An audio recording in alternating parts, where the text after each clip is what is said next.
pour commencer, trois petits rappels, certainement inutiles pour beaucoup d'entre vous, entre rythme, tempo et pulsation. Voilà, je vous laisse réfléchir un peu. Donc, la pulsation. Qu'est-ce que la pulsation en musique? La pulsation, c'est ce mouvement régulier qui revient sur une pièce musicale. En Europe occidentale, quasi toutes les musiques sont pulsées.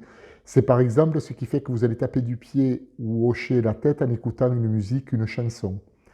La pulsation a pour critère essentiel la régularité.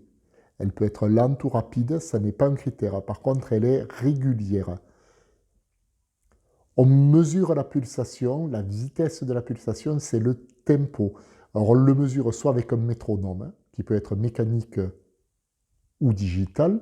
Il en existe de nombreuses variétés gratuites à installer sur vos smartphones ou sur les ordinateurs de la classe. On la mesure en battements par minute. Donc vous vous rappelez peut-être d'un film récent qui s'appelait 120 BPM. 120 battements par minute, c'est un tempo que vous connaissez, c'est le tempo de la Marseillaise. Si vous faites par exemple de la réanimation ou si vous êtes amené à faire des compressions thoraciques, il faut que vous ayez en tête, alors je vais parler aux plus âgés ou aux plus expérimentés, musique disco, par exemple Staying Alive, c'est 100 battements par minute et c'est ce qui va vous aider, si vous le chantez, à faire le bon nombre de compressions thoraciques.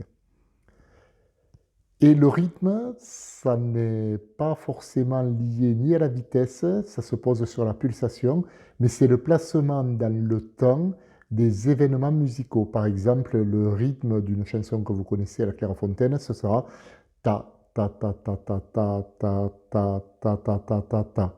Donc c'est le placement dans le temps des événements musicaux. Eh bien, on va y aller.